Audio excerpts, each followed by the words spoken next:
好，回到节目现场，都已经过到2025年的年末了，只能说这一次俄乌战场上面的冲突还是持续在发生，比较遗憾。因为耶诞节照理来说呢，是一个大家可以团聚、可以平安的时刻，但是俄乌飞弹、无人机还是继续打，这也让这个天主教的教宗良14世啊，对此是深表遗憾跟悲痛。那么乌国总统泽连斯基呢，日前就表示经过了美国代表团还有他们在这个迈阿密的积极的谈判之后呢，双方现在就俄乌的停战问题又达成了一个20点的提议反正就是针对之前的这个计划又删删改改，又推翻又重弄，反正就是一直在更改。那里面要拎出来讲的重点呢，就是乌克兰放弃加入北约之后呢，他们有另外一个大让步呢，就是考虑在乌东要设一个所谓的自由经济区然后呢，这个部分要允许乌克兰维持80万人的一个军队规模。所以从这个态度我们可以看，乌克兰想用这个乌东的经济区来换取这个俄军呢不要从顿内茨克这个撤军的筹码，但是普丁要不要接受又是另外一回事了。所以我们看到经济跟军事现在两者这个比重在互相的拉锯。那乌克兰提出这个自由经贸区，此举是灵光一闪，还是说有些不切实际呢？蔡委员，你最懂经济的，你觉得以现在这个情况提出这个自由经贸区有吸引力吗？鬼扯淡，怎么可能？这个是在讲笑话，那在骗自己、骗老百姓。其实自由经济区就是用一个理由把它土地割让给这个俄罗斯嘛。你说自由经济区谁管？大部分在俄罗斯的土地旁边，你怎么管呢？那你说乌克兰不想撤军，现在已经不是你想不想撤军的问题，是你想不想死亡的问题嘛？大概现在大概还有3万人走的军队，在这个乌东地区嘛，在顿内茨克。那你这个3万人要不要撤退？那不撤退的话，反正这个普丁就是以逸待劳嘛，慢慢打，慢慢打，他也不急啊。那现在他又分兵去打这个敖德萨港口，就是要给你增加压力，他增加谈判筹码嘛。因为现在急的是美国啊，急的是乌克兰啊。而且我很佩服泽伦斯基他就是说可以面不改色啊，毫不急躁，可以说谎话。他现在还可以说我是个强大的乌克兰。他要不要承认他是个残破的乌克兰？所以这种演绎的功夫果然是演员底子，无比的佩服事实上如何呢？你说允许乌克兰80万人的军队规模也不切实际，为什么？乌克兰男人都被打光了，你来了个80万，你老弱残兵构成个军队有什么意义呢？也没什么意义了所以这个就是一个壮胆，一种欺骗老百姓的一种。你看吧，我还维持80万人，你看吧，我还乌东还是我的领土。这个是只能说笑话只能说笑话那以前是什么28点、22点、19点那个20点，那现在丢到普丁，普丁搞不好丢个几点出来，对不对那普丁其实在利用一个策略，就是说，反正我不能跟你谈嘛，给你美国面子嘛，给你谈嘛，那不要让人家觉得我不想和平嘛。那我想和平是你不答应我的条件呢。普丁的战略这种规划基本上是这样可是你要和平，必须满足我的条件。满足的条件就是你乌克兰倒台，就这么简单。逻辑上你不要想太多。所以我只能说，可怜的乌克兰人民自己上了这个泽伦斯基的劫船，上了欧洲的劫船，代价谁在付啊？老百姓在付啊，乌克兰在付啊。那到时候泽伦斯基有好几本护照，拍拍屁股走路就 OK 了什么志愿者联盟，其实就是欧洲啊。你能够支持什么？他听说现在给他700亿欧元，可以让他撑个2年。我跟你讲，撑不到1年了。为什么？因为你没有军队，你怎么撑啊？你现在这种是没军队，而且俄罗斯他从一开始的作战的策略就说，我不是完全要占土地，我是要消灭乌克兰的男人。你来几个，我杀几个，杀到你没有男人你就挂了。是这个策略，平常心讲是对的，但是很残忍。所以每一次你看他经常看看势头不对，他就后撤。后撤等到你乌克兰军队来，他利用他的空中优势，不断的轰炸，那很省事啊。所以才会造成一个结果：俄罗斯死亡的士兵跟乌克兰死亡士兵是1比20上次在换遗体的时候是1比40你这怎么打？我这个他简直讲，他是说开那个绞肉机来跟你打仗啊。那你泽伦斯基不懂吗？他当然不会不懂可是乌克兰自己选的自己选择了总统，那自己来去面对。好，确实像委员讲的，这个战争真是很残酷虽然普丁的策略很简单，但是也非常有效，真的就是乌克兰如果没有男人的话，这个国家之后的命脉跟底气就真的是整个都卸光了。好。还有一个重点就是乌军现在23号宣布，他们要撤出坚守超过3年半时间，非常长的一个时间的顿内茨克州的一个重镇西维尔跟斯克这个地方。那另一方面呢，现在乌克兰硕果仅存的港口城市重要的敖德萨，现在也可能成为了俄军的眼中钉啊！因为如果一旦拿下这里，意味着你乌克兰的海上物流通道就彻底结束了。不好意思，你就暂时变成一个内陆国家了。所以西维尔斯克还有敖德萨这2个战略意义绝对是很重的。如果请厉将军站在现在乌方跟俄方我们这前线指挥官的心态上，你觉得要打下这2个地方的战略思考，现在双方分别要做最迫切的事情是什么？我觉得西维尔斯克这场战役可以列为历史，以后当做军事教科书级的一个教材，一个战史当然我们不能光看这个点的战役，你必须要全班来看，你才会了解我跟各位讲，这个确实是非常的，我们不得不佩服这个俄罗斯的这种参谋长这个他的用兵之巧妙，我们看一下但希尔维斯克是在这边这时候他将这边拿下来了。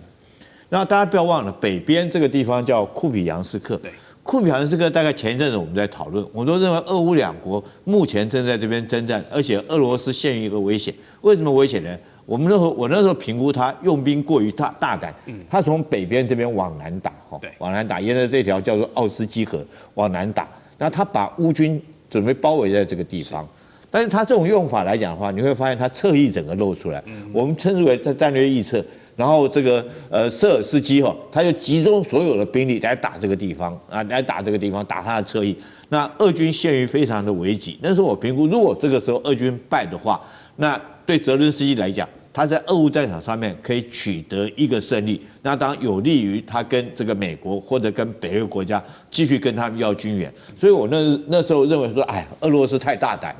了用兵整个预测又出来，然后我们认为说是这下子让这个泽伦斯基他们逮到机会打这边，但是没有想到这个是他的这种欺敌的策略。怎么讲欺敌策略？用兵作战讲究集中跟节约什么地方要节约呢？这个叫在次要地方节约，我在这个地方节约，我吸引的兵力从这边过来，那我在这个地方是集中优势的兵力在这个地方，把这个西维尔斯克吃下来。各位你看，我把未来他可能进攻的图都画出来。他打下这个地方以后，他紧接着用兵是打向19亩，那到19亩之后，各位可以看到，他就已经威胁到他这个所以乌克兰军队的预测了，是不是整个威胁到他从他的腰部打上去的？他目前呢，我认为他下一步就是19亩，19亩以后之后就往上面就威胁到，如果他再切下来的话，就打到这边。所以说，虽然说是有可能乌克兰的军队在库比扬斯克这边可以获得一场这个战术级的一个胜利，可是你整个野战战略级来讲的话，你却是失败的，因为你的预测被威胁到。所以我特别讲说，这确实是以后可以列为一场军事的教科书级的那你不得不佩服这个俄罗斯的这个指挥官他用兵也非常的巧妙。那之所以说会不会打敖德萨，我之前就认为说一定会打敖德萨了，因为我们看到从俄乌开战到从开始2022年。他就去打蛇岛，就去打这敖德萨，然后之后我们看到这个乌克兰一直不停的从敖德萨派出无人艇攻击所谓的这个克里米亚大桥，还攻击黑海舰队，甚至于在上个月，他的无人艇还击沉了一艘这个俄罗斯的潜舰，都将被他击沉，他的旗舰也被他击沉。在这种状况之下，我觉得敖德萨对这个普京来讲的话，根本就是眼中钉、肉中刺，他一定要把它拔掉。除了说是这个经济上面来讲的话，当然敖德萨因为它是一个港口，对这个乌克兰北约这些国家可以利用这个港口借着运输这个粮食的名义，然后事实上可以做输入军火的一个动作。除此之外来讲的话，在军事上也有它的意义所在。更重要的是，如果说他将敖德萨夺取之后，他将乌克兰打成一个内陆国，当然更有利于说他尔后的和平谈判的一个条件然后逼迫这个，我想说逼迫乌克兰接受他的所谓的投降条款那大家都说是和平协议，其实讲明了就是投降条款。了解。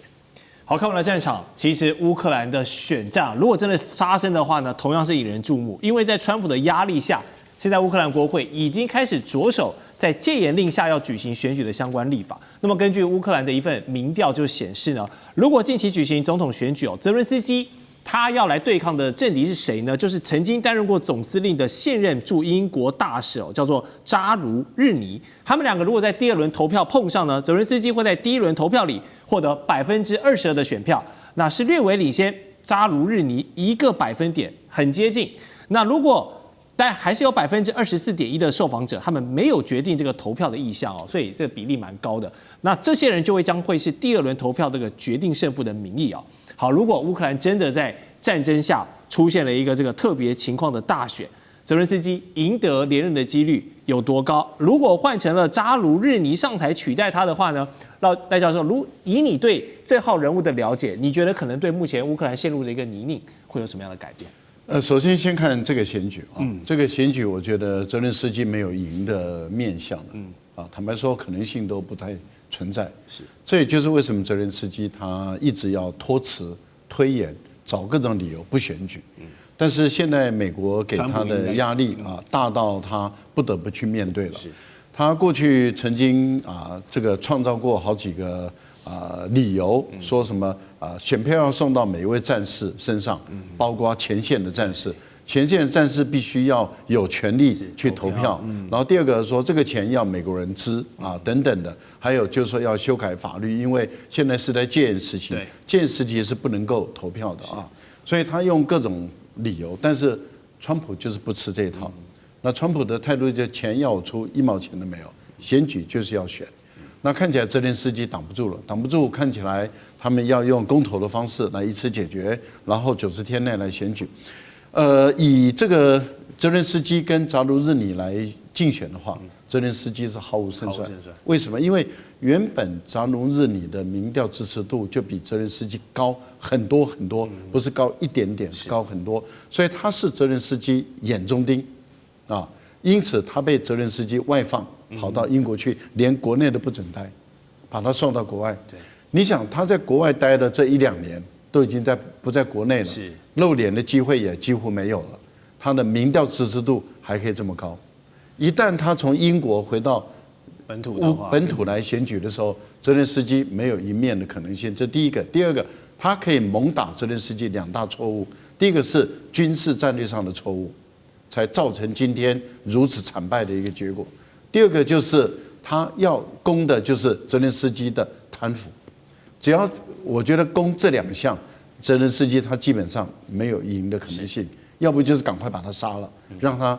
没有回来之前就死于路上，或者死于食物中毒，不然的话，他只要回到乌克兰的境内，泽连斯基一定是下台的，赢不了。那一旦他上台了以后，他会怎么样带这个乌克兰？我觉得他是务实的，他知道乌克兰的实力在哪里，也知道乌克兰的国际情况在哪里。我觉得一个务实的人跟一个演员是不太一样的，因此乌克兰接受现实的妥协，我觉得可能性是最高的，所以相当有可能就会止战了。